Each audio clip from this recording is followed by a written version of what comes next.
when we break the tipping point, when we go over the edge where it's 3 million every month and 3 million's a walk in the park, guess who the game changes for? All of us. Everybody in the room.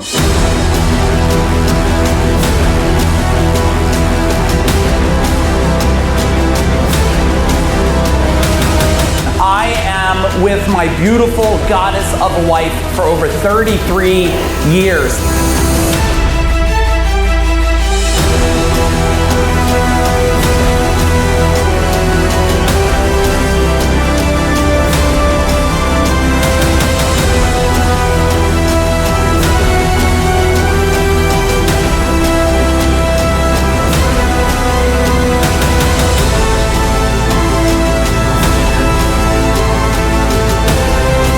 Mike is now sharing his formula for a full life, allowing people to grow and expand their entire lives to achieve the impact that they want while building the wealth that they desire.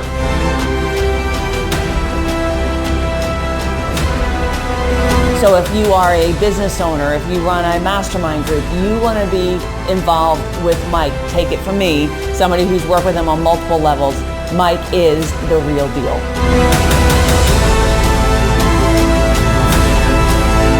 If there's one person in my list of who to surround yourself with, it's Mike Aguilera.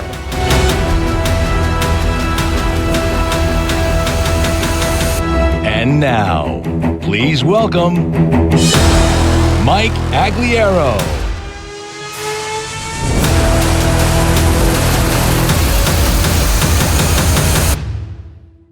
Boom. Welcome, everybody. Super excited to have you with us tonight. If you're excited, give me a little bit of a word in the chat bar, type something in there. And I am coming off a wild week of COVID. And has anybody ever had COVID brain? Type in COVID brain in the chat bar. Have any of you ever had this? So the interesting thing about COVID brain is like, Justin, you just don't really know what's going to come out of your mouth. So it's going to be really a fun time together. Okay. So if I say anything that's like completely out of whack, just like smile and then say some extra prayers for me. But I'm really excited about doing this. I was just telling my wife beforehand, I was like, wow, thank you for all the content you're giving me tonight. So if it's cool with you guys, I have stuff to share. We're just going to be real and raw. If you're okay with it being real and raw, can you type in real and raw in the chat bar? Would that be cool? And since you're here, you're here either because you know there's another level, right? Or maybe things are falling apart, or maybe you're in a state of confusion in your relationship, whatever relationship. And even if you're not in a partnership of some kind, this is really going to be a world-class information about just understanding relationships in general. I hope I could call like a code of honor. If I could call code of honor here, I'm going to share stuff with you guys without sugarcoating it. And so like, don't like go and like spread it all over. If someone watches the training, let them get it. Would that be fair? Can you type in fair in the chat bar? And I got some really awesome slides to go through tonight with you. And I'm going to talk with you, not at you.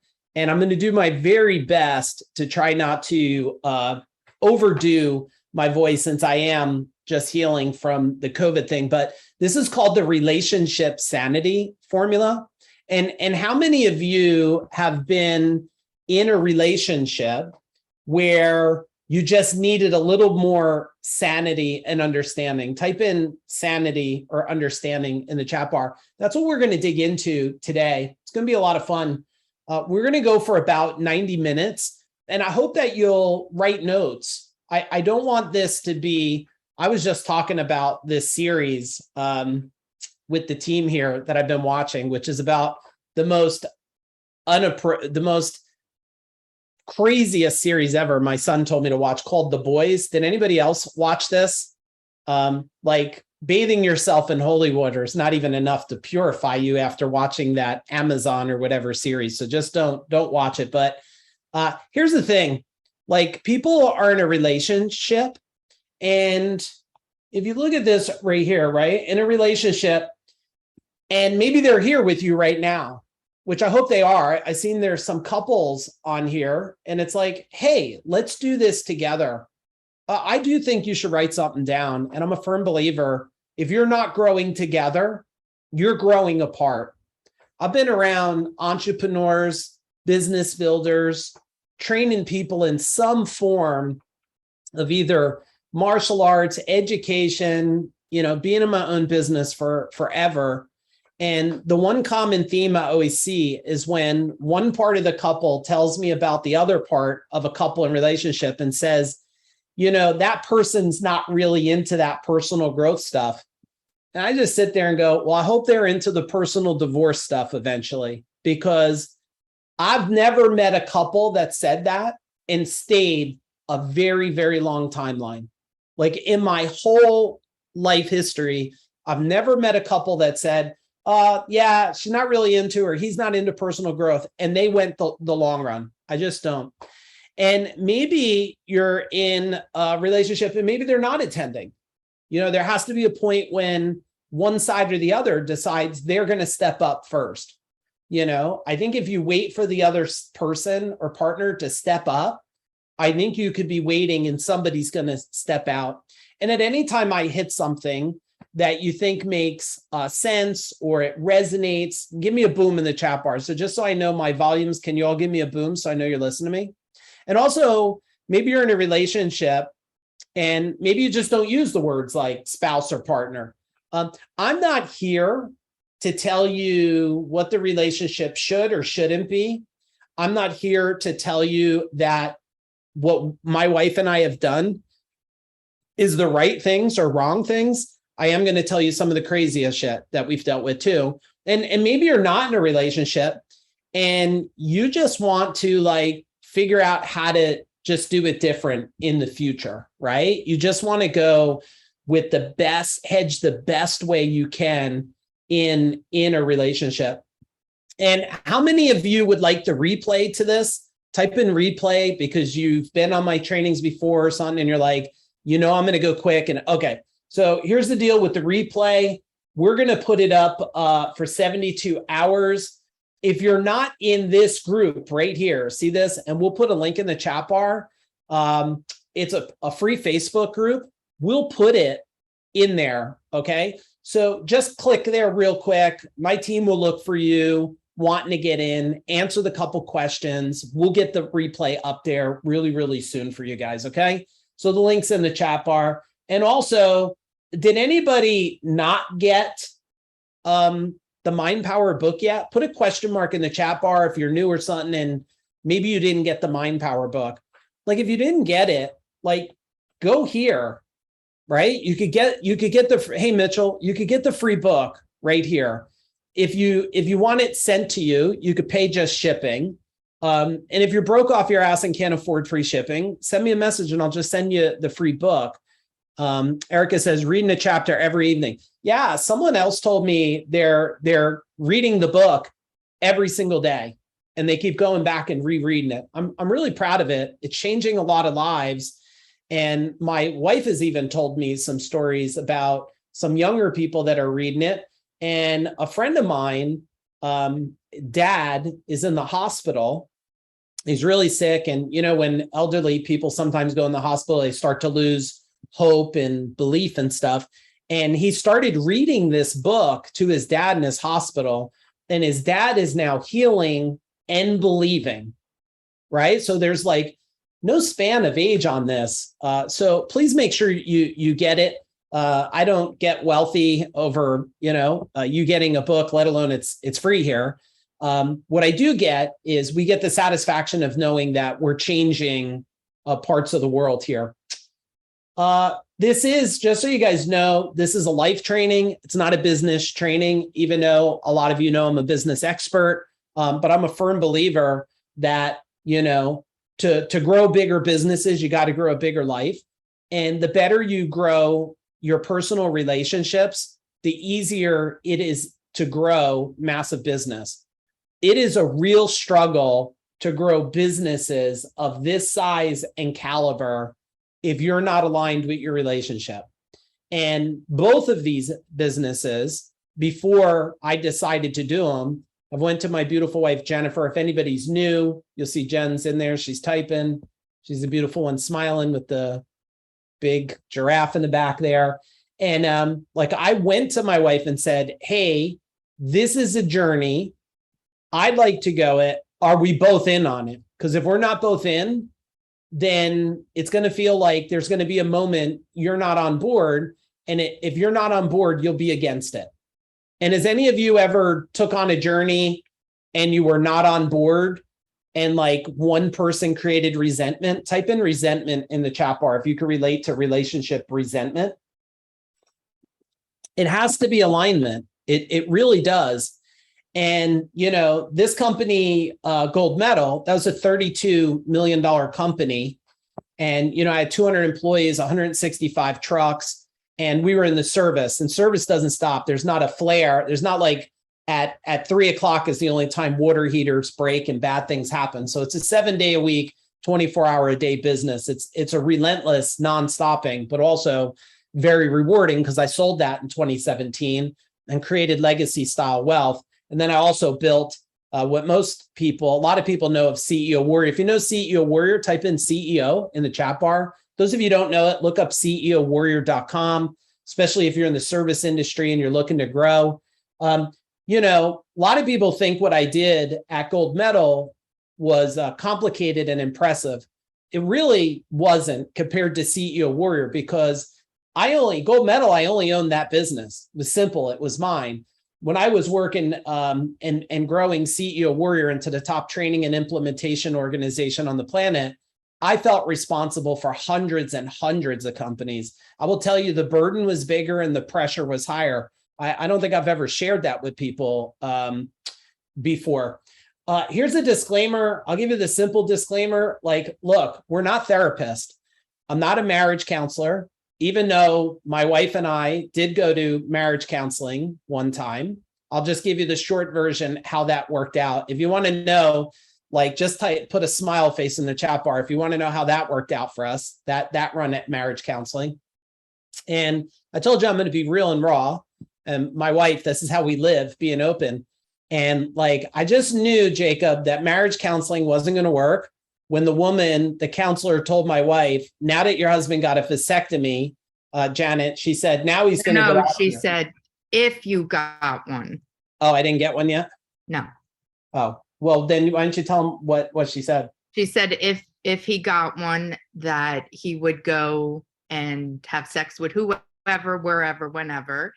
Yeah. And this was a therapist, and couldn't believe she actually said that. That it was my responsibility as a woman to get my tubes tied or have something done to me and not put that on the man. Yeah. This is a therapist. Yeah, so that could just show you. So we're not that. I guess that's a really good disclaimer. We're not the person that's going to tell you, like, if you get your testicles chopped, like you're then going to be a wild dog animal out there. But I want to be clear. Whatever we say, check with your therapist, drug prescribing physicians, and everything else to make sure they're okay with what they're doing with your life. We're just going to give you a whole bunch of common sense if that's cool. Relationships aren't perfect, right? There's a different background, right, than your spouse, or there's different goals. You know, maybe who's living a busy life? Type in busy if you're living a busy life right now. And does anybody understand demands on children? Type in demands if you understand like demands of children, right? Like you're running around, you're taking them to soccer and baseball and football and hockey. They're on 32 different leagues. You're really happy. They grow up, they stop playing baseball. You're burnt the fuck out in life, right? It's all fun times. Life responsibilities, right? Or maybe trying to start and grow a business. And what about this last one? Like easy to lose the spark. I got some stuff I'm going to share with you that is going to be really, really awesome. Here's my background for some of you that are new. That's me when I was in the field and working as an electrician by trade. That's me when I was young and confused. That's me and my wife. We're young, acting like we're not confused. And that's me bidding on really, really big jobs. And we figured out a lot of mistakes along the way. And we'll share some of those things with you. And here's the companies I built that I spoke about with you guys, which I think that's really a part of the test. There's lots of tests in relationship. Children are a test, building business is a test, wanting bigger things is a test, settling is a test, right? There's a lot of tests. And then here's just a little bit for those of you that are new, like I'm not just talking out my butt, right? I didn't read like a relationship or marriage book and figure it all out. Like my wife and I have been in a relationship since we're 15. So it's well over 3 decades. I've been doing martial arts over 3 decades, which means I've helped a whole lot of people through mind problems. I've been building business over 3 decades. I've been helping people through mind blocks over 3 decades. I've written 18 books now, and I've earned the right. And I'm not saying this to brag to you guys, please. I'm not even impressed with myself, but I've been able, because of the caliber of listening, learning, and understanding people, I've been able to get on and stand on stage with guys like Jay Abraham and Tim Grover and Mike Michalowicz and earn that respect for what I know. And for some of you, like, I think this is important because I attend a lot of webinars too and trainings. And a lot of people in these trainings, like they're talking about stuff they did 20 years ago. The fact that somebody like wrestled when they're 10 years old, like doesn't make them tough when they're 40, right? Like that doesn't count that you wrestled when you were 10. They've been out of the game for decades. Like I'm in the game, like Food Dog, we're still building Food Dog. We're changing the world at what we're doing. We have another company we're building called Business Forge, where we help company grow and exit in 3 to 5 years. So I want you to know, it's not like I applied it, tested it, it worked, and I'm done. Like my wife and I still talk about these things before we do it. And here's a little bit that you're helping me with today. I'm honored you're here. Like we're well on our way to impacting 1 million people or more in 100 countries or more. And we're gonna definitely make a huge impact in a decade or less. This is what you call your movement. If you guys could write that word down, I think it's really important to understand a movement in a relationship.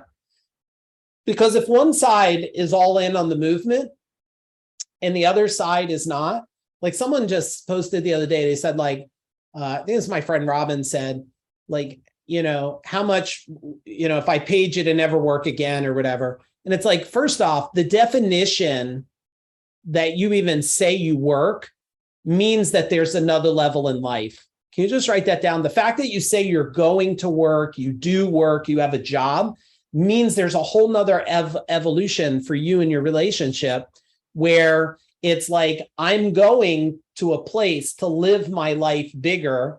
And I don't define it as work. I define it as a movement. So maybe you want to type in boom for that. If you didn't catch that, then maybe you got to go back and replay it. And this is what, I take this as a huge compliment. Like Kevin Harrington, he's one of the original sharks of Shark Tank. Like, he's like, hey, we shared what we're doing. He's like, you guys cracked the code. Or Jay Abraham, highest paid consultant on earth. He's like transforming individual enrichment from the inside out.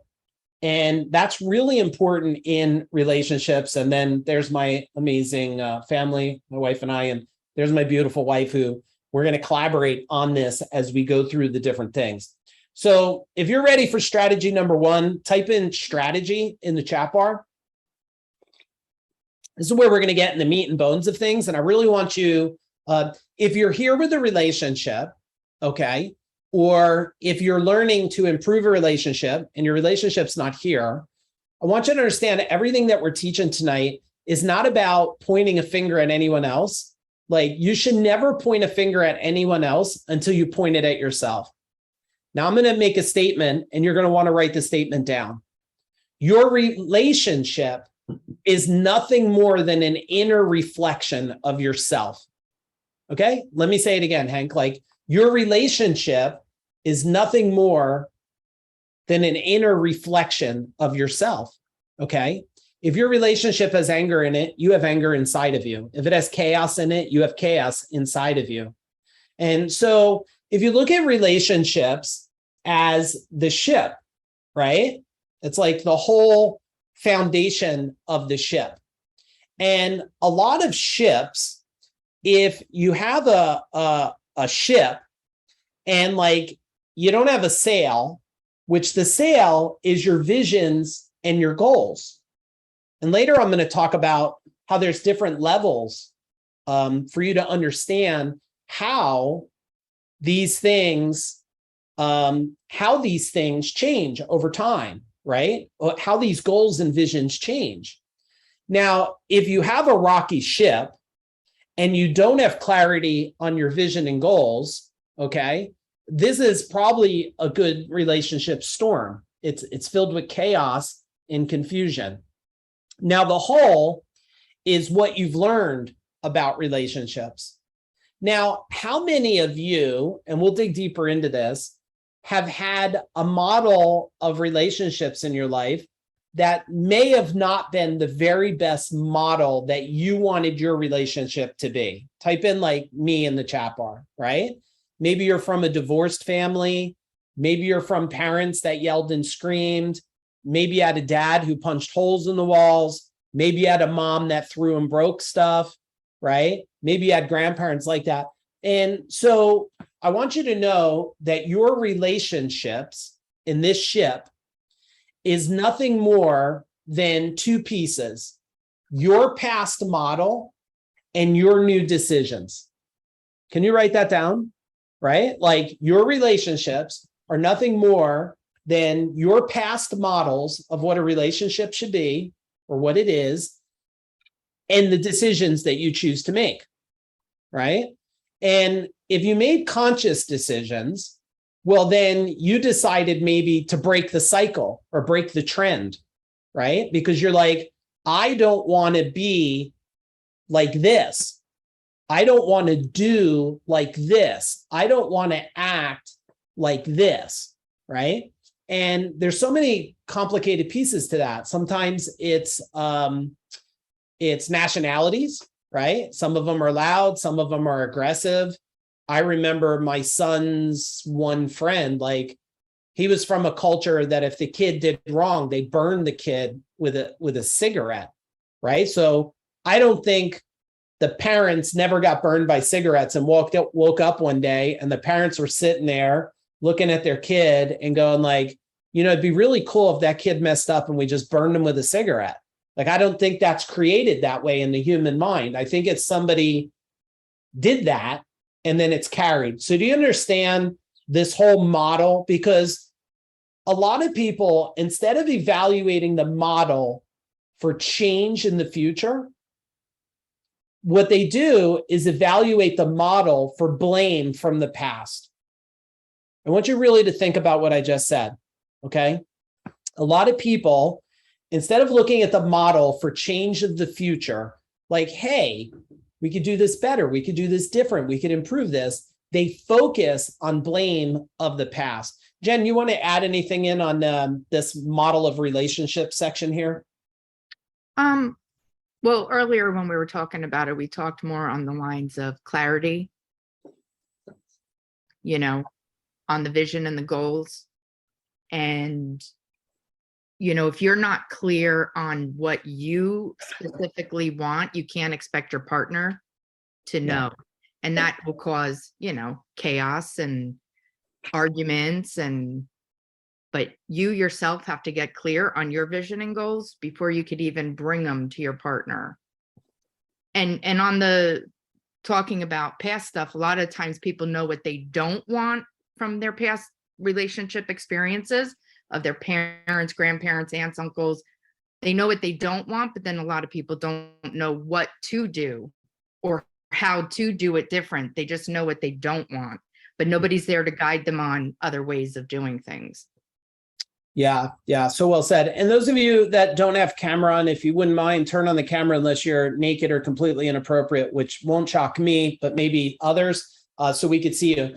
And, you know, the thing about the model is when you're looking at this model of a relationship, right, and you're making decisions, it's a group decision on how things, I don't think it has to be as complicated and / aggressive as it is for a lot of people.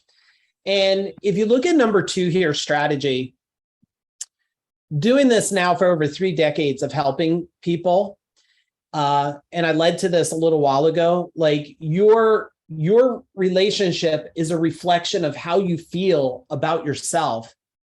And you cannot really love someone else until you really love yourself. And because if you don't love yourself, right, then how could you care about another person? Because all you're doing is carrying the chaos inside of you to them. And it's unfair for them and it's unfair for you. And if you were to be transparent tonight without worrying about like someone's judging you and like some of you don't even know each other, like how many of you know that there's just a deeper level of caring about yourself? Like, you know that you need to do some work on that. Type in me in the chat bar, right? Like, because, you know, and how do you know that there's another level?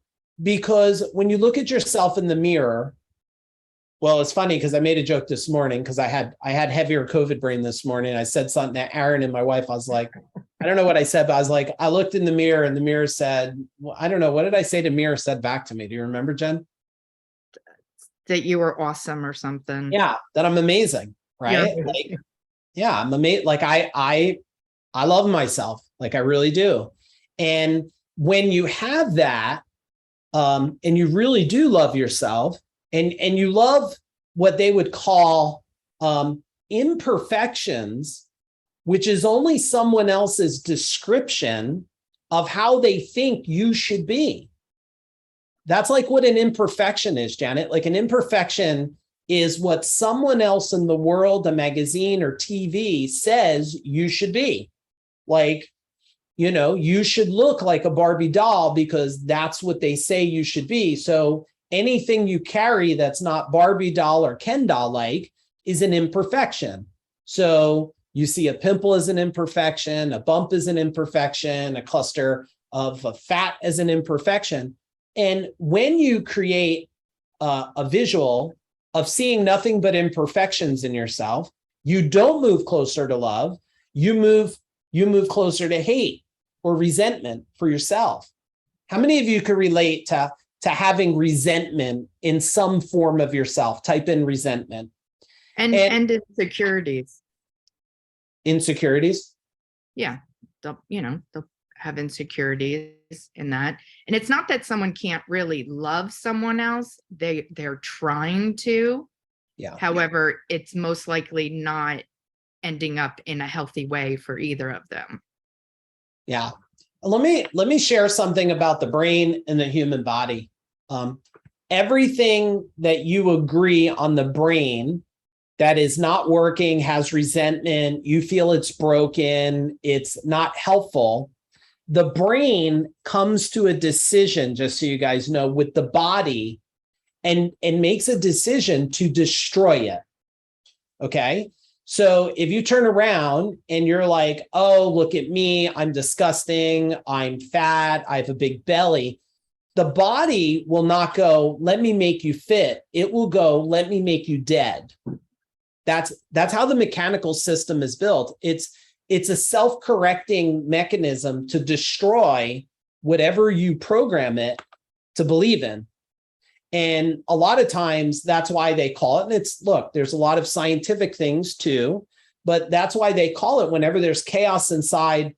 Look, anytime you're stressed, tell me what happens to your body. Yeah, tell me in the chat. Like when you're stressed, how many of you get lower back problems? How many of you get neck problems? How many of you, when you're really stressed, you get diarrhea and stomach problems? How many of you, when you're really stressed, you get fatigued and lose energy? So I'm just telling you the mechanical system of what's happening when you move further away from love and deeper into fear and resentment. There's consequences to it. And I hope you guys give me a boom in the chat bar because I want to make a new connection for you. This isn't entertainment, this is education, but I want it to be transformation. Okay. I want it to be transformation. Okay. All right, let's go to number 3. And are you getting value? Type in value in the chat bar if this is helping resonate. We'll start moving deeper into how to evaluate and how to improve and how to increase things. I find it really interesting that in school, it's so, because they have to put it in a book, right? And they all have to teach the same method. They're trying to teach the perfect way they think a relationship could be, but they don't really, I don't think, go deep enough on the person. I mean, how many of you feel like you graduated school and you were at a higher level of peak human mental performance for yourself? Anybody? Type in me or no way in hell, right? Like, or do you feel like you were bullied, beaten, shoved with information you didn't want, right? Now, strategy number 3 is the dynamics of other relationships that intertwine. Like, not only is it not complicated, or complicated some between 2 couples that have to figure it out. Now we bring all these other relationships into it that have to intertwine. So how many of you can relate to stepmom or something like sister-in-law, or maybe siblings or friends coming in and intertwining with your couple relationship and bringing chaos to it? Has anybody experienced that? Type in me in the chat bar if you've experienced that. Like, all of a sudden, your wife or your husband gets off the phone, they start going at it with you, and then you're just wondering, like, who were you talking to? And like, oh, I was talking to my sister. And it's like, oh, so your sister / new therapist who's like hasn't had a good relationship for 40 years now has the perfect manual to tell you what to do in the relationship, right? So now you got to ask yourself, are you building your relationship to meet your standards or everyone else's standards? Right? Like, your relationship, is it built to meet your standards or your mom's standards, right? Because your mom, slept with your dad who snored for 50 years. She never had a good night's sleep, instead of sleeping in another room so they have a good night's sleep, because the model of the world says, well, if you're a couple, you must live together and suffer together all moments of the time. That sounds really foolish to me, right? When my wife and I had small kids, like I slept on the futon, she was in the bed, I would get up at a certain time, would work with the kids. We constantly navigated why the whole world, and I think here's a really good example of this, is everybody's feedback on, should kids sleep in your bed? Should you have kids? You should lock them in a room and let them scream themselves to sleep. Now, I'm not telling you it's good or bad. I'm just sharing my example. Like, we did what was right for us to see what happened with that, right? Instead of forcing ourselves into the intertwine of what everyone else says you should do. And just write this down. Like, when people are telling you should do something, they're like shouldn't all over you, right? And you have to be strong enough today to go, okay, I hear what you're saying. Thank you for that.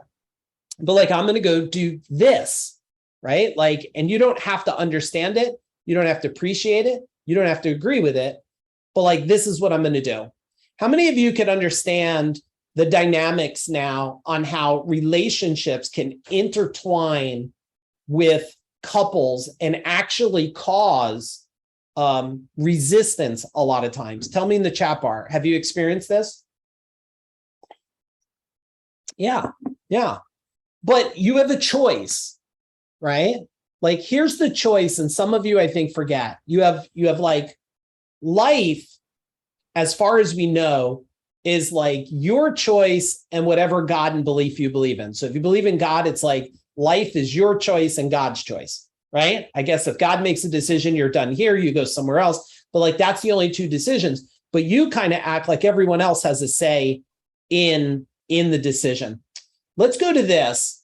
And tell me, like, what's one of your big takeaways so far? Type in the chat bar, like, what's something that's resonating with you? Because now we're going to go into the tactical part of like, hey, how do we now go and start improving these things? It also gives me a chance to take a sip of tea. And I did get my mug. That's what she said, just because this was relationship day. Jill says, refresher. Okay, awesome. Maybe some reminders, past relationships and decisions I make now. Yeah, right? It's like relationship by design versus by default versus by past modeling, right?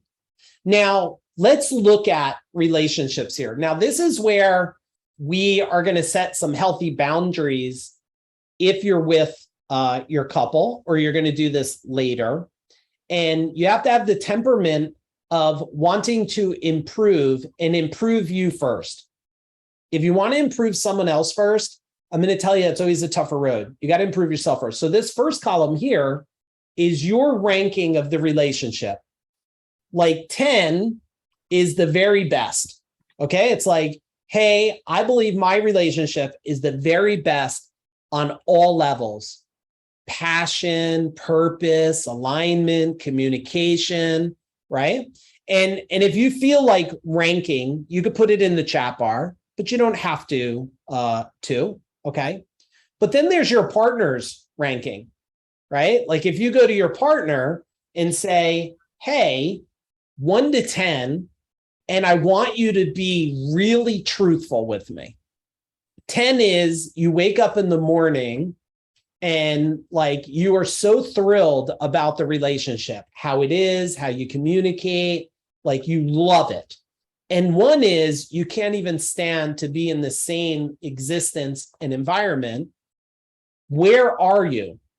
Now, if you are at a 9 and you ask your partner, and I'll tell you, depending on your relationship, most people are liars, just so you know. So they might say, well, it's an 8. And I'll tell you that realistically, it's probably 2 below, because the human beings are normally don't want to hurt anybody's feelings. Now, if you're in a very disgruntled relationship, well, then you probably are telling the truth. If you've been angry for a while, you're like, it's a 5, right? Because you don't care no more if it improves. If you don't want something to improve, you're slowly letting it destruct. Write that down, everybody. Like if you don't want something to improve, you're slowly allowing it to destruct. Mike, I want to jump in and just add a tip there. So when your partner tells you their number and say it's way less than what you anticipated, try not to, or don't, or consider not having a reaction, rather than just be curious about it. Yeah. Because the second, if you react, they're gonna close up, and then that just automatically causes tension. It's all about, let's get curious now. Wow, you're a 6. Okay, now you have something to work with. Look at it as that, not what am I doing wrong? What is all, don't go into the headspace yet. Let's just get the numbers out and let's allow each other the freedom. Yeah. To feel comfortable being honest about the numbers. Yeah. If you start justifying, like they rank you lower and you're like, really? Like I'm working 1,000,000 hours. I like rubbed lotion on your feet the other day, right? Then you're trying to justify things. Do you know, I finally figured it out the last couple of years, what a midlife crisis is. Okay. If you want to know what a midlife crisis is, type in midlife in the chat bar. I'll tell you exactly what it is. Some of you might have went through it. Maybe some of you will avoid it. A midlife crisis is when you're finally so fed up of living a lie inside your mind, you decide to make a drastic change. Okay. And so the midlife crisis is like, I followed your rules. I listened to you tell me, don't get a Harley, don't get a boat, don't get a leather jacket, don't wear a chain wallet, right? And one day you had so much resentment built up, you were no longer willing to live a lie. So you just said, this is what I'm going to go do, right? It's anytime someone has a massive blow up, it's because they've been storing resentment, and that comes from get two votes. Yeah. It comes from lack of clarity and alignment. Now, once you have this number, right? This is really a good number. Even if it's a 3 or a 2, it's really a good number for one reason. And type in the chat bar if you know why, even if it's a number 2, why is it a good number? What do you guys think? Why is it a good number? Yeah, it's a starting point. You have something to work to. This is like my whole life, I had KPIs, right? KPIs for those of you that are business. If you're a business owner, type in business owner in the chat bar. And a KPI is a key performance indicator, right? Profit is a KPI, but nobody has KPIs for their life. Well, they do. They have their weight is a KPI, their temperature KPI, their heart rate's a KPI. Some people have that, but they don't have a relationship KPI. As long as we know where the number is, now we just have to know 2 things, right? This one here, what will move our relationship forward? And the understanding of this, what will move our relationship back? Like what keeps it stuck? Unresolved conflict will keep it stuck. Growing together will move it forward. I watch so many people invest in business trainings and not in life trainings. And I watch it I didn't know any better. I made a lot of people very wealthy and divorced.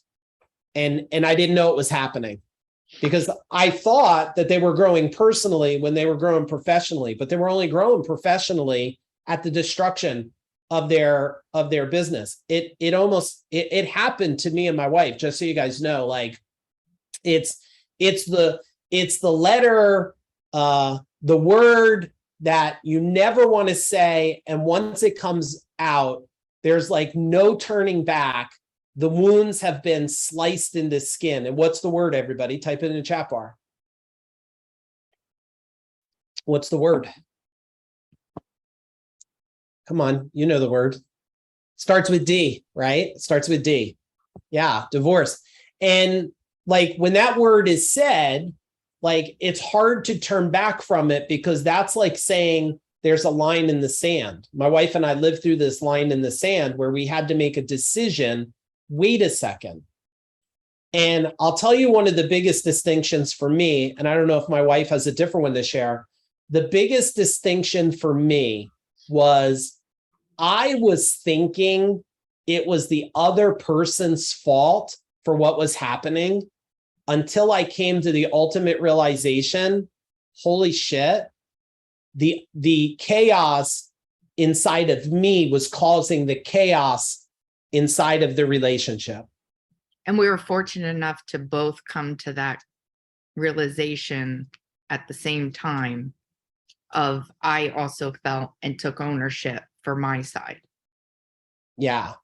It was actually a magical moment. If you want to hear, it was kind of like we went to a training. We came back on, I think it was like day 2.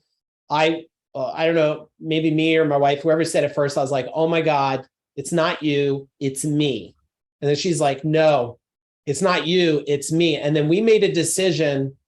Holy crap, we are both really just crazy. Like we are whacked out crazy here. Well, it's so interesting how connected we are because I was just sitting here writing notes while you were talking and that situation came to mind. And what I was going to add to this is telling people like when they're going through this, like us with that situation, like we were ready for a divorce. We literally from that moment never looked back again or spoke about whatever bullshit got us to that point, because constantly rehashing that shit does nothing. It keeps you stuck there. It keeps the wounds. You have to work on yourselves personally. But the moment we got clarity and took ownership for each of our parts, the focus was moving forward. Yeah. And a lot of therapists, and I don't bash therapists. They're great therapists. We actually have a woman we speak to. We call her like our guru. A lot of them get paid because they just keep rehashing stuff with you and having you just keep bringing it up and bringing it up and bringing it up. And people can't move forward from that. If you truly want to move forward in your relationship, come to the understanding with each other, like, let's leave all that shit there. What are we going to do moving forward? And this goes into, again, talking about clarity, getting clear on exactly what you want moving forward, and same with your partner. And we'll go into more of that further on, but I did want to throw that in because it's interesting. Both our brains at the same time went to the same situation. Yeah. And that's why it says in the middle here, right? It says like what will move this forward? Yeah. Like what will move it forward? Well, if you agree that you fucked up, okay, I fucked up. Now what? Like, can we move? Like, there has to be a point where we make new decisions. Now, look at where a lot of this chaos comes from. Okay. It comes from relationship cycles. And these cycles here, right? What cycles exist in your family? Are you even aware of the cycles that exist? Like, how far back generational challenges can go? And what have you broken, right? Because if you look, like, you have like a great grandmother and a grandfather, and then you have like your grandmother, and you have another grandmother, grandfather, and then you have your grandfather, and then this like created your mother, and that became a model of you. Sometimes when people say, I hear them say, they go, oh, I'm just like my mom. In my mind, I go, is that good or bad? Like, I don't know. Is that beneficial or not beneficial? Like, she beat you, you beat your kids. Is that what's creating good? Or is it not creating what you want? And now you have the other dynamic, right? So you have this side, which comes over here, and that goes to your father. So now you are not just the model of your mother and your father. You're the model of your mother's and father's actions, their mothers and fathers' actions, and their mothers and fathers' actions, as far back as it can go. And if you could start to look back at that and say, well, wait a second, I want to make a change here. You know, I want to make a change. Like, I don't want to be like that. I guarantee any of you on here that yell a lot, your mom or dad yelled a lot. You didn't learn it somewhere else. You learned it as the way you get respect and attention is scream and yell, right? So the only way you could break cycles is you have to break the cycle inside your mind. You have to break the cycle inside of yourself. And when you do break the model, it's a test, because people want to keep bringing up that cycle, right? Kids are good at that. If they know they could get you riled up and you'll yell, well, they'll do things to keep testing it. If one day they can't get you riled up, well, they'll try, but then they have to just come to the new cycle. And at what age can you change the cycle? I know you know the answer. Tell me in the chat bar, like, what age can you change the cycle? Any age. It's a conscious decision is what you're making. And if you look at this here of the challenges and biggest resentments that happen today, this is a list of the major challenges that relationships deal with, okay? And if you disagree with any of these, tell me you disagree in the chat bar. Sex happens to be a big one. It's like the most voodoo of voodoos to talk, because people don't want to talk about it publicly, even though nobody's fooling anywhere. Like, that's where the majority of kids are coming from, right? And what happens is anything you had and don't have no more, if you can't have a settlement inside your mind, you will have a resentment inside your mind, okay? And the resentment is just the lack of understanding. This is a big one in relationships, just so you know. And don't agree for yourself, but do you think it's a possibility that like sex could be used as a hostage tool in a relationship? Tell me in the chat bar. Like, could that be? Or you think that's way off base? Like, hey, if you do this, I'll do this, right? And so what happens is, if there's not healthy boundaries around this, resentment builds in, and then you have somebody who can only take so much resentment because there's no solution. And it's like saying, oh, I know you want to eat, but you can't eat, right? And then if you look at money, money's a big one, because all of these, you have a perception in your mind of what you feel it should be like, right? You have a perception of how much sex. You have a perception, not that all couples are this way, but a fair amount of couples, the guy is working and maybe the mom's home. Maybe some of it's the mom's working, the dad's home.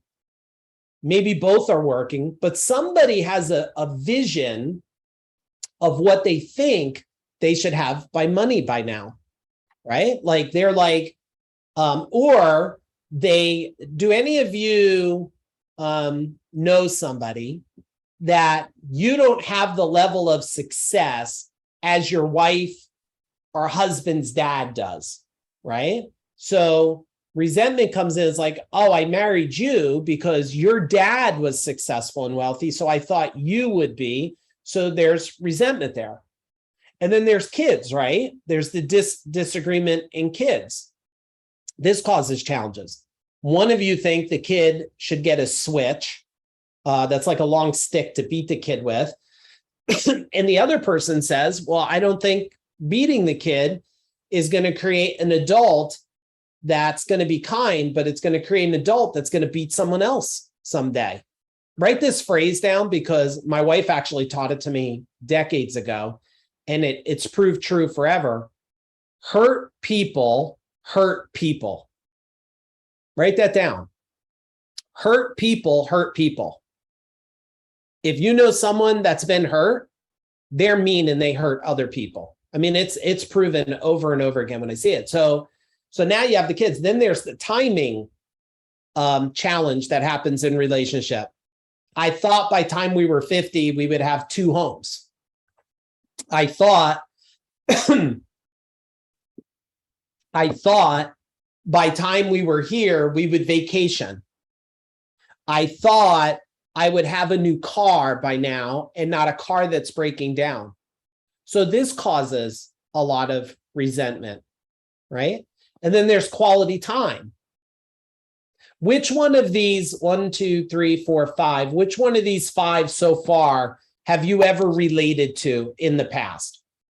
If you're brave enough to say, have you had kid conflict, timing conflict? My wife says all of them. Will I have access to the video to see what I missed? Yeah, 100%. We'll get you access to it. All of them. Yeah, at different levels, right? So now we have romance. Romance is different than sex, right? Like sex might be like grinding it out, and romance is like romancing the stone, right? It's like this whole allure and like, feeling fanciness and stuff, right? And then what about chores? Anybody ever conflict in relationship over chores? Like, damn, like as a husband or a wife, like, can't you take the garbage out, or can't you wash the clothes, right? Whatever you think the perception should be inside your mind. So there's resentment in chores. I hope you're already seeing that the job of a great, and I don't want to say job, I would say the communication of a great relationship is to create understandings that remove resentment. And then there's pet peeves, right? Like you bite your fingernails is a pet peeve. Like, I can't stand it. Stop biting your fingernails. Do you think anybody bites their fingernails because they like the taste of a fingernail? Tell me in the chat bar. What do you think? Do any of you bite your fingernails? But you don't bite your fingernails because you're lacking calcium and you want to eat yourself apart to get it. You bite your fingernails because there's an embedded time in your life where you had stress, and that became the the result for it. Same thing for picking your fingers or biting your lip or anything else, or smoking, right? It's all based off of a time in your life. So now relationships happen. Then there's the in-laws. We talked about that, right? It's like, your mom sucks. And it's like, but she's my mom, and don't tell me my mom sucks, right? And then there's just jealousy, right? Jealousy, like, oh, you keep talking to so-and-so, and like, what's the deal with them? I always remove like jealousy as fast as I possibly can. Anytime that I'm talking to groups, and one time I was talking to a whole group, majority women, and someone whistled, and I was like, just get fucking clear right now. Like, I have a beautiful wife. I love her with everything in my heart. Whatever you think inside your mind, remove it, and let's get back to the training, right? Like, I'm really clear, like, there's nothing gonna ever happen here, right? So tell me, what is your big lesson on this? Because the unspoken challenge is the most painful challenge you're dealing with. Let me say that again. You might want to write that down. The unspoken challenge is the greatest challenge in your mind you're dealing with, right? Because when you were dating before you were married, it's this big allure. Your wife, or you're dating, and like, the guy's shoes are put away. He's probably not a slob. He pulls out the chair for you. He opens the car door. And then you're married, and like, the shoes go wherever they go. The dirty socks aren't turned inside out. He farts through the house. He doesn't clean the toothpaste. The toilet seat's up. But in the beginning, all of it was really a good fantasy, right? So the fantasy was, oh, we had sex in the back of the car, but then you got married and kids, and like, sex never happens in the car. But inside your mind, you want to say, why don't we have sex in the back of the car no more? But you don't, because you think that there's going to be an argument. So what you do is you build bigger resentment until you have your midlife crisis, because you say, okay, I'm done now, right? Midlife is just you tired of pretending. Yeah, it's tired of you of living a lie. And you don't have to live a lie. And it doesn't mean the other part of the relationship is to agree. But I think a healthy relationship is to do their best to understand, right? You're never looking for agreements. You're looking for understanding. Hey, I like this. I don't want you to agree. I don't want you to tell me I shouldn't like chocolate cake, but I just want to share I do like chocolate cake, and this is why. And the other person should be as curious as possible. Like, oh, well, I don't like chocolate cake, but I'm curious why you do. And if there's a way I could give you chocolate cake, I'll give you chocolate cake. Jen, you want to add anything inside the challenges and resentments here? No, I think you did great on that. Really clear. Touched on all of them. Okay, everybody give me a big boom, because my wife said I did great there. Okay, can you all give me a big boom there for that? Thank you. Okay, this is how you last so long. You do a really good job of understanding. Okay, strategy number 7 is like, well, can we start to map out, what if we could have our relationship be exactly what we imagine? Like, what would it look like? Like, I don't know if your perfect relationship of what you think you would build now, if you had a model and never shared that model, well, maybe the other relationship is, I'll make like a wild, crazy statement. Like, maybe your partner's not going to dress up like a Smurf for you or something. Like, maybe they're just like, that's so far outside my realm. But you cannot create a relationship that you don't know what you want yourself. Did any of you ever have these words come out in a relationship? What do you want from me? Tell me if those words ever have come out. Like, what do you want from me? And like, you don't have an answer, right? You don't have an answer what you want. So it's like, you think, yes, it's been said to me. It's like, what do you want from me? It's like, Or a common response to that, and we dealt with this with somebody we know. the common response from her was, you should know by now what I want. Yeah. And I shouldn't have to tell you. Well, Yeah. unfortunately or fortunately, that couple is no longer a couple. You can't expect someone else to know. You really have to know yourself first. Yeah, because when that person, were you done there, Jen? And just communicate it. But that's the biggest thing, right? A lot of us don't know sometimes. Yeah. And like when that person went and looked at their like birth certificate, it didn't say Nostradamus on it, right? Like they didn't, you can't predict something you don't know. It's like, you should know, think about it. We talked about it before. It's like when, like 3 COVID brains ago, like what the fuck? Like, how about you just share it with me and then we'll just start from a new baseline and we'll move forward. Because otherwise you go into a void, right? But like, this is called the mind map, everybody. It's called the mind map. And I can't stress enough, like, and I don't know, at the end of this training, the goal is to make you stronger in a relationship. Some of it may not, I don't know. It does take the willingness of both sides, but one side has to be willing not to quit. Okay? One side has to be willing not to quit. Because if you're waiting for the other person to do more, step up, well, then you quit. Like, just step up first, lead by example. So if you're here and your partner's not, like, you step up.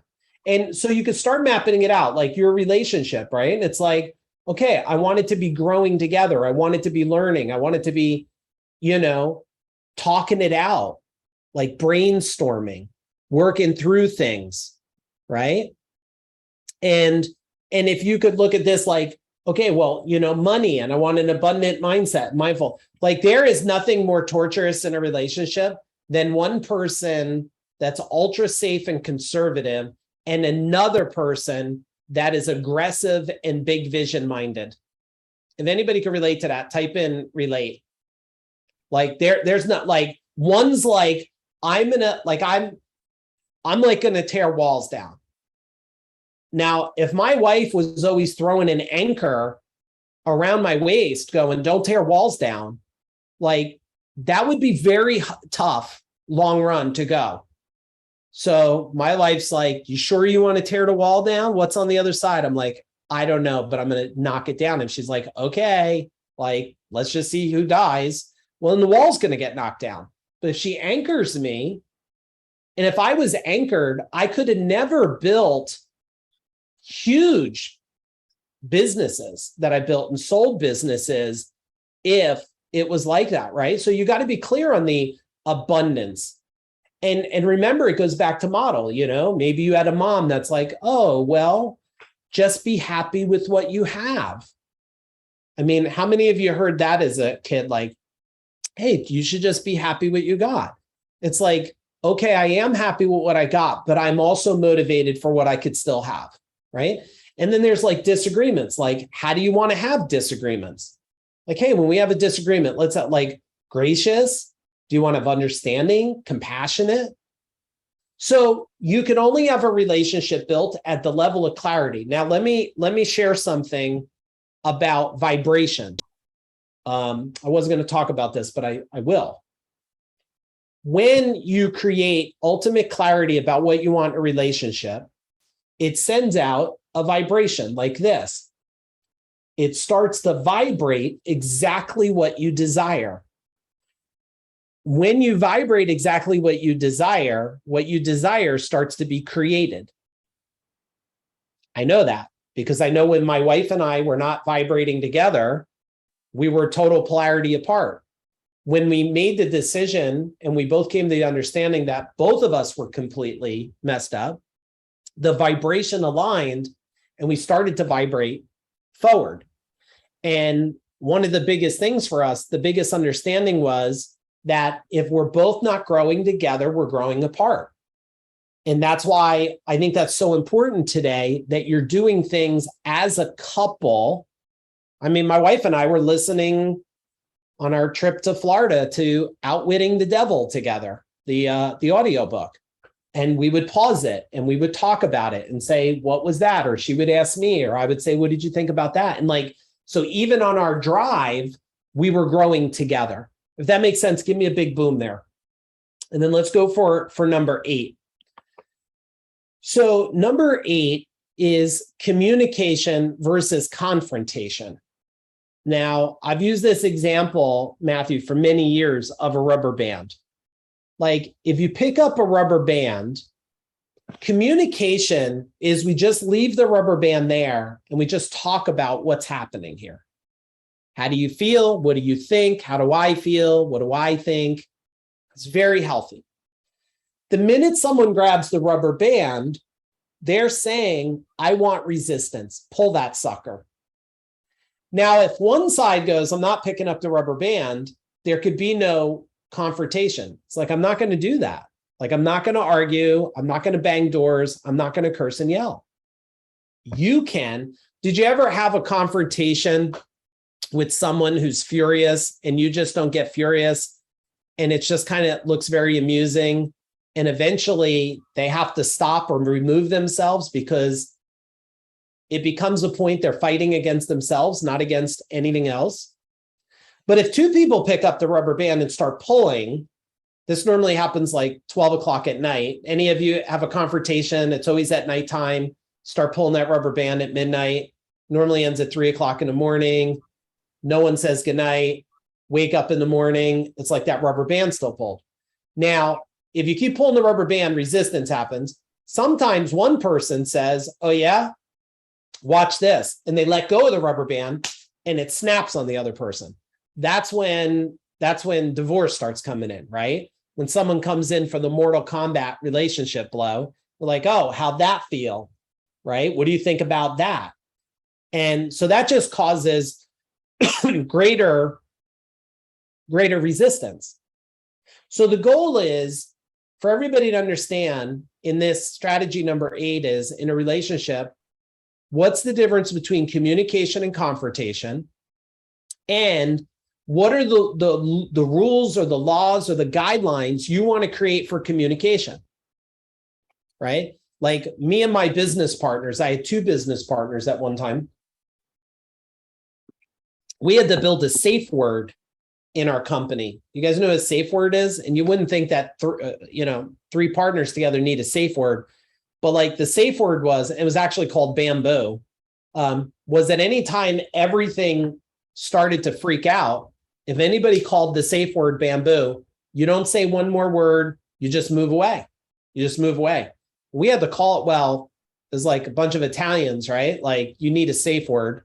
And like there was times where like coffee was flying and people were pushing each other and bamboo was called and it was like, that's it. Walk away. There's no more fists can fly. And so you have to define this. And who thinks that they need to do a different job defining the rules of the game of communication versus confrontation moving forward? Let me know in the chat bar. Who could use some improvement on that in their relationship? Or any relationship. Could be a relationship with your mom or dad. Like some of you are still acting in a relationship with your parents like you're 10 years old. If you were to be honest with me, how many of you, when you're around your mom and dad, you still act like you're a little kid? You turn into a kid as soon as you're around them, and your dad and mom turn into the super parent still want to tell you what to do, how to act, how to be. Like until you redefine that relationship and you're like, I'm not 12 no more. Like, no, I'm going to buy that, do that, go there, leave when I want, come when I want, right? Like that's the point of like growing up, which it's the craziest dynamic to watch. I watch it all the time at picnics or anything that we ever go to. But new alignments is really key. And I'm going to save you guys decades of suffering right now, because when you're in a relationship, like you have relationship 1.0, and this is like maybe life before children in a relationship, right? When you have no kids or you're just dating or whatever, your biggest concern is what you guys are going to eat for dinner. Tell me if that's true in the chat bar. Is that true? It's like, that's your biggest thing, is what you're going to eat. And my wife and I are from Blockbuster days. Some of you might be too young for that. Like, where you actually went to Blockbuster and actually picked up a movie, and you had to get like 3 of them in case like 2 of them suck. And like, that's the big thing then. But we never planned for like, well, what if we design relationship 2.0? Like life with young children. Like, what about if we like plan that ahead of time? My wife and I didn't. I'm telling you so you could do it, right? Or what about if, when the kids are little, you spent time right now and you designed life with teenagers, like relationship 3.0. And if you don't have kids or never had kids, it doesn't matter. Just what would be the next 2.0 version for you, right? And then some of you, like, does anybody have young kids but not teenagers? Type in young kids in the chat bar. You have just young kids. Okay, young kids. Any of you have teenagers that eventually you're going to be an empty nester eventually? Type in teenagers. Okay.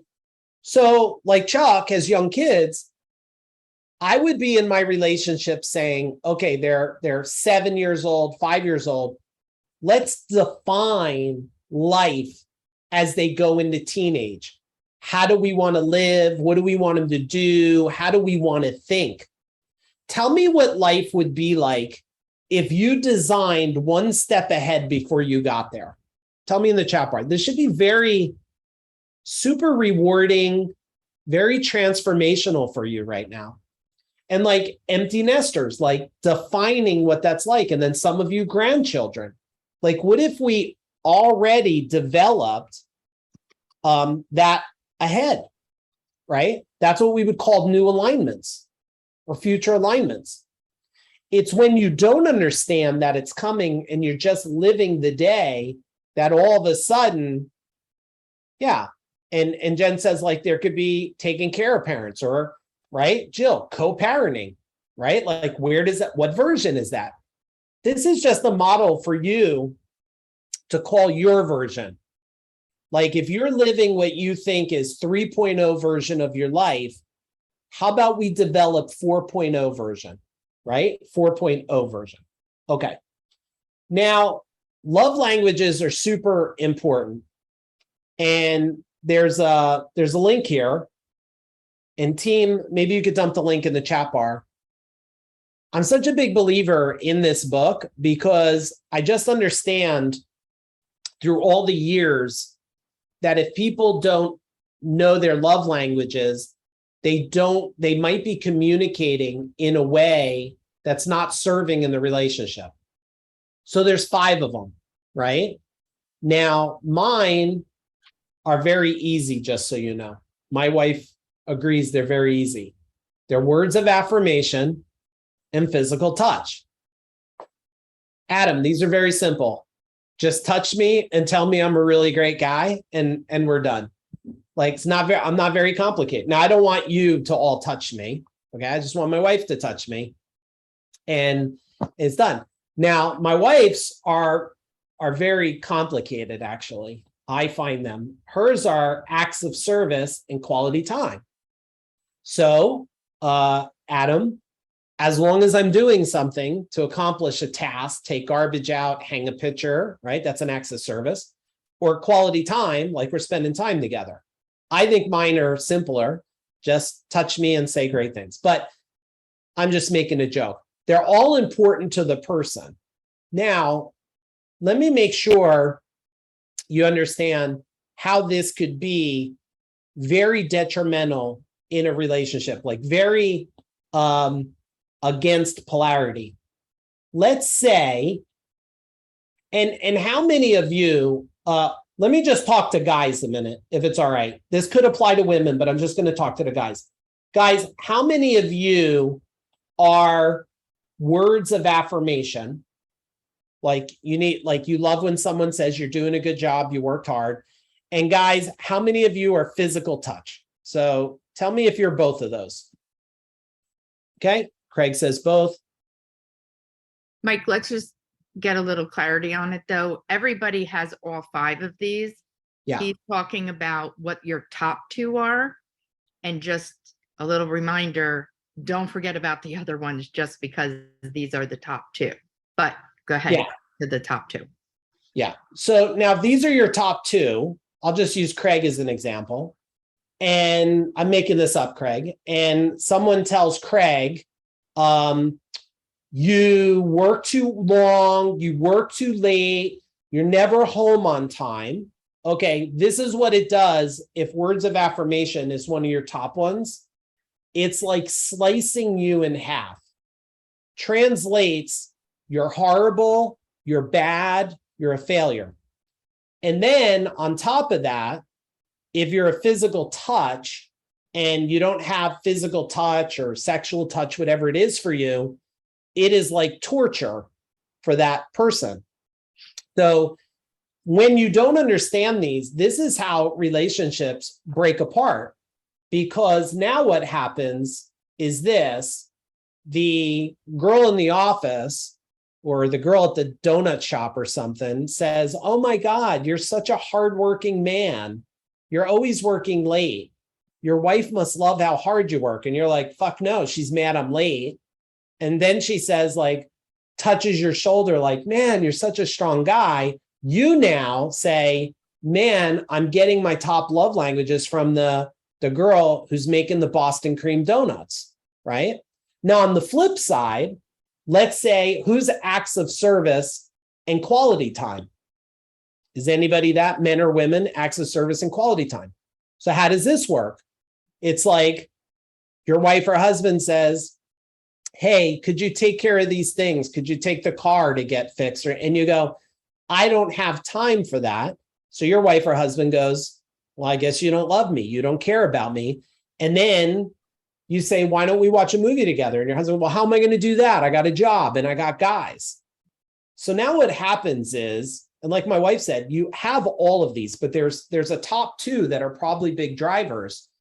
You now can put a wedge in the relationship that is so destructive feeling because you just don't understand the dynamic of the love language. Now, it could be receiving gifts could be one of them. And you love, do anybody love, like, is that a top one for anybody, receiving gifts? And let's say that your gift on Valentine's Day is a card. And like, that's not a gift to you, a card. Like, you needed a diamond bracelet.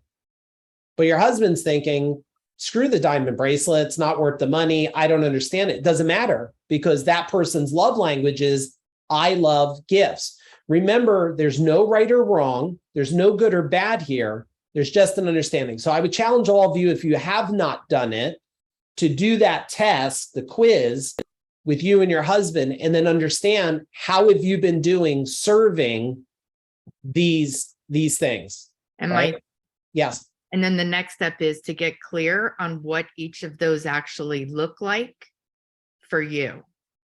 Because acts of service for me, Mike doesn't have to do the stuff. I don't care who does it. He could pay someone. I just want stuff done. Quality time, sitting on the beach with him, even if he's on his computer or working, that doesn't bother me, but it might bother someone else. Their quality time might be, I need full attention. Just spending time with him, doing whatever, knowing he's doing what he loves to do and I'm sitting there enjoying the beach, it's a win-win. So get really clear on what those things actually look like for you. And Yeah. also, your partner, and explain it to each other, and be curious before judging. A lot of people get hung up on like receiving gifts. Receiving gifts is like very low for me, but it doesn't mean I don't like gifts. I just don't like useless gifts. I like a lot of thought in a gift. So I'd rather not have a gift than get something that somebody just bought a gift to get a gift. So be very, very clear on what all of these look like, feel like, sound like to you. That way you can explain it to your partner. Yeah, because Jacob, if she tells the neighbor, hey, when you see Mike walk outside, can you tell him he's amazing every day? Like, that's not going to do it for me, right? Like, I want my wife to tell me. Okay, strategy 11, we'll be tying a ribbon around it. You guys are you getting massive value? Can you type in value? Because our hopes is like, you might hear one thing that improves. You might decide one new decision. You might improve, right? It's one thing I never wanted to do was make people super wealthy and divorced. Like, that didn't make any sense to me. All right, strategy number 11, igniting the spark and getting a little spicy. My wife, we were laughing about this today, my wife and Aaron, we have this perfect picture. So this is my wife, and I just like feed her leaves. And I'm like, close your eyes. I'm just going to put a leaf in your mouth, and it's like a piece of raw lettuce. And he's like, haha. And then this is what happens. She's like, are you kidding me? Did you put a fucking leaf in my mouth? No. Yeah, that's what happens there. She's like, did you really shove that piece of weed in my mouth? Right. So, but the point is, like, what could a little igniting the spark look like? What could a little spicy look like? Like, what could a next level? And I was trying to find this video. It's really, really funny. I couldn't find it for you guys. But like, it's this guy is like touching this Adam, like touching this woman's lips, and she's all like excited. But then this normal couple goes up, and the guy like sticks his hands on her lips, and the wife's like, what are you touching my mouth for? Your fingers are dirty, right? So it's like, you have to understand, what does spicy look like, right? So, and have that open conversation to those things. All right, number 12. So this is just a reality check for you guys. Okay, it's the spicy, it's that spicy leaf, Greg. Yeah, it's a perfect picture. I'm going to frame that, just the picture of, so I could be reminded of this woman eating this leaf. But like, if you live to 100 or greater, and you looked at where you're at today, maybe you're level 50. Well, you would have you would have 18,250 days to go. Does that sound like a long time to you guys, or not a long time? It would be 2,600 weekends. 2,600 weekends to go. Does that sound like a long time to you guys? And I built this slide for one thing, to say that, like, if you're going to move forward in your relationship, which I hope you will, like, make sure you're investing on learning together so you guys can move, so you can grow together. Okay, so you go together. And we're going to finish up with a little blueprint in a minute, and I'm going to show you how to move forward and let you take a picture with your phone of this blueprint that's going to improve things. But no matter where you're at, it doesn't matter. Like, time is moving and it's not stopping for you. I'd rather see you with your time have the most, impactful, spicy, exciting relationship that you want than one full of chaos. Here's a little invitation for some of you. I know I got some new people in the world. If anybody's on here, a Freedom Tribe member or mastery level member, can you type it in the chat bar? If you're an entrepreneurial business owner, and if you know that there is more in life besides just growing a business, I will tell you that you have to 20x yourself to 10x anything. And if you want to connect with your spouse and partner and grow together, we have an amazing program called the Freedom Tribe. Maybe some of the members on here could tell you what it's like in the chat bar. You might be thinking, like, I need to be around people who don't judge me. And if you agree with any of these, give me a boom in the chat bar. Like, you want to be around people who are like-minded, right? And also, you need to get tools to grow your life, right? And you need to grow with your spouse, so this doesn't ever happen. You need to figure out how to keep growing business without letting the wheels fall off the life bus. And you need to focus on, like, your health and elevate your relationship with your spouse. Or you need to figure out, like, how am I going to spend more time with the kids? And I need to create a legacy style wealth. And you need to move faster in life to achieve what you want. And that's what I built the Freedom Tribe for. If it's something that's a fit for you, we'll tell you how to reach out to us. We have a whole bunch of resources, training. We got amazing, cool people in the group. We get together every week. We work on stuff. We have trainings like Secret Power and Unlocking the Wealth Code. We'll be doing Unlocking the Wealth Code. We have a live event coming up in September. Might be able to squeeze one person in there, maybe two max. Pretty maxed out. It's at a big house on the Jersey Shore. All the trainings are included. So if any of you on here are new to my world, or you're seeing that this would be a great fit to hang around, myself, my wife, my son is on here, Aaron's on here, and that being optimized in life would get you to legacy wealth and legacy of whatever you want, then the team will put information in there for you. I do believe that we move people faster than anyone else can move them. And you know that there's more to life than just growing a successful business, right? I mean, I will tell you, growing a business is really simple. Growing it to massive wealth is very easy. Growing it to massive wealth and living your life to the fullest, that takes skill. I will tell you that. Okay, and so two last things. This one is a commitment to change. So I'd like you just to write on a sheet of paper, committing to change. And I'd like you, I'm going to read these out, but I'd love for you to type in at least one thing you're going to commit to change while I'm reading them. Okay.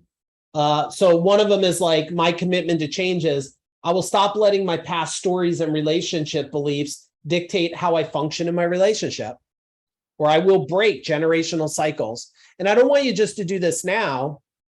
I'd like you to give me one in the chat bar. I want you to work on it over the next couple of days. Like, I'm committed to changing this in my relationship. Like, I will stop waiting for an invitation to make my relationship better. Or I will start being the person I want to be. Or I will start creating the life I want for my spouse and partner. Or I will start treating my spouse and partner the way I want to be treated by them. Jacob says, I'll break generational cycles. Great job, Jacob. Or I will envision an exciting future with my spouse, partner, and grow into that future together. So I think everything we learned tonight is only as powerful as your commitment to change. Like, I am committed to moving forward.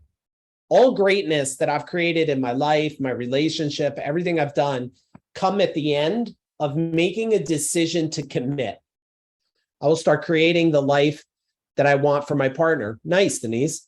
I will start being the person I want to be. Yeah. And feel, I will start being the person I want to be.